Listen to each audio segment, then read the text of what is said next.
নামখানা ব্লকের 5টা জিপিতে দেখেছি অর্থবর্ষ 22-23-এ পঞ্চায়েত অর্থ কমিশনের টাকা এক প্রকার লুট করা হয়েছে। ভুয়ো বিল করিয়ে যেখানে প্রকল্প কোড 0 দেখানো হয়েছে, সেখানে নামখানা জিপি 76টা বিল কেটেছে একই মাসে। নামখানা হরিপুর 18, শিবরামপুর 4, নারায়ণপুর 7টা এবং বুদাখালী 7টা ভাউচার কেটেছে। ভুয়ো ভাউচার কেটে টাকা লুট করা হয়েছে। আনুমানিক 15 লক্ষ টাকা লুট করা হয়েছে, যা সম্পূর্ণভাবে অবৈধ। এটা মানে কিভাবে কি হলো, এটা মানে কি বুঝতে পারছেন?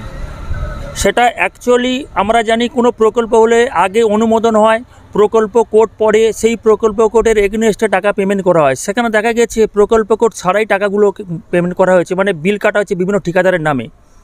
এই টাকাটা কোথায় গেল সেটা তো একমাত্র পঞ্চায়েতই বলতে পারবে, সেটা তো আমাদের পক্ষে বলা সম্ভব নয়। আমি বলতে পারি বড় দুর্নীতি হয়েছে, কেন ডকুমেন্টস বলছে তাই।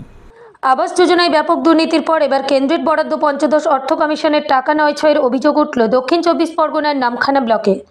এই ব্লকের 5টি পঞ্চায়েত এলাকায় 2022-23 অর্থবর্ষে 15 লক্ষ টাকার বেশি নয়-ছয়ের অভিযোগ দায়ের করেন ওই এলাকার নামখানা পঞ্চায়েতের বাসিন্দা স্নেহাশিস গিরি। সেই প্রেক্ষিতে তদন্তের নির্দেশ দিলেন নামখানার বিডিও। ঘটনায় শাসক দলের পাশাপাশি বিডিওর ভূমিকায় অসন্তোষ প্রকাশ বিজেপি নেতৃত্বের। দেখুন, নামখানার 5টা পঞ্চায়েতে যে ভুয়ো বিল আনা হয়েছে 15 ফিনান্সের, এই ফিনান্সের টাকাটাকে গোটাটাই লুটের জন্য পরিকল্পনা করেছে। তার বাইরে তো আর নামখানার 5টা অঞ্চল হতে পারে না। এই বিষয়গুলো যদি আরও পুরনো দিনে খতিয়ে দেখা যায়, যেটা আজকের অভিযোগ উঠেছে 16 লক্ষ টাকার, সেই 16 লক্ষ 1,60,00,000 গিয়ে থামবে, এটা আমরা আশা মনে করছি। এবং অবিলম্বে এই সমস্ত ভুয়ো যে টাকা লুট, তার বিরুদ্ধে ব্যবস্থা নেওয়ার প্রয়োজন। কিন্তু আমাদের দুর্ভাগ্য, নামখানার যিনি বিডিও, উনি তৃণমূলের গলায় গলা মিলিয়ে নীরবতা পালন করছে এবং যখনই বিরোধীরা তার বিরুদ্ধে মুখ খুলছে, সেই আওয়াজকে স্তব্ধ করার জন্য নামখানা ওসিকে ব্যবহার করছে। এটা গণতন্ত্রের জন্য অত্যন্ত দুর্ভাগ্যজনক। আমরা আগামী দিনে এই নিয়ে প্রতিবাদ জানাবো। যদি তাতেও না হয়, উচ্চ আদালতে যাওয়ার ব্যবস্থা নিচ্ছে। দুর্নীতির কথা মানতে নারাজ ব্লক তৃণমূল নেতৃত্ব। দেখুন, 15 CFC সম্বন্ধে যদি কারো আমাদের নলেজ না থাকে, সেখানে নলেজটা নেওয়া দরকার আছে। 15 CFCতে কোনো ভাউচার দিয়ে টাকা তোলা হয় না। 15 আপনার CFCকে ইমপ্লিমেন্ট করতে গেলে আমাদের প্রথম বাজেট করতে হয়।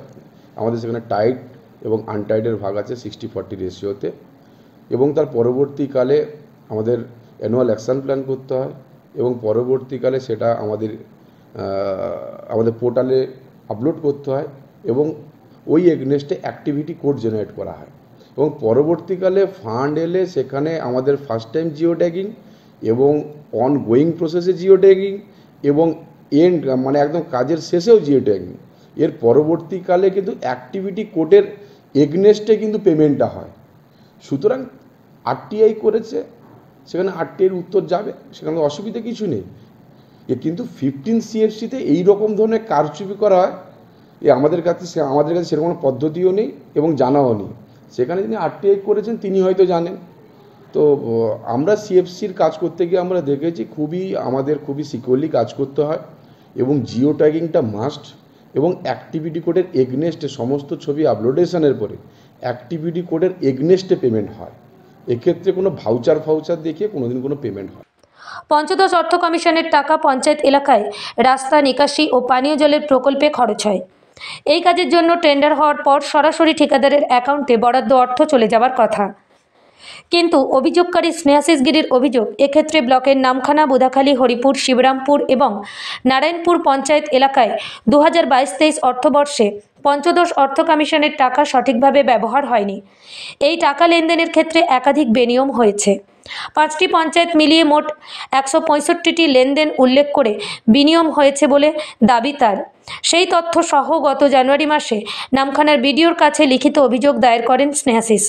সেই অভিযোগের ভিত্তিতে চলতি মাসের প্রথম সপ্তাহে তদন্তের নির্দেশ দিয়েছেন নামখানার বিডিও অমিত কুমার সাহু।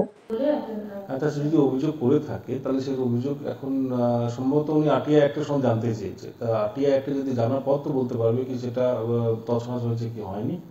তো RTI এগুলো পঞ্চায়েতের রেসপেক্টিভ রিপোর্ট আছে, পঞ্চায়েতকে জানানো হয়েছে, তারা রিপোর্টটা দেবে, তারপর দেখা যাবে কি সেটা ভুল হয়েছে কি ঠিক হয়েছে। ঠিক আছে, এটা এখন আন্ডার প্রসেসে আছে। নামখানা থেকে Sundarban green news team. Sundarban green নিউজের সমস্ত খবর সবার আগে পেতে আমাদের চ্যানেলটিকে সাবস্ক্রাইব করুন এবং পাশে থাকা নোটিফিকেশনের বেল আইকনটি বাজিয়ে দিন।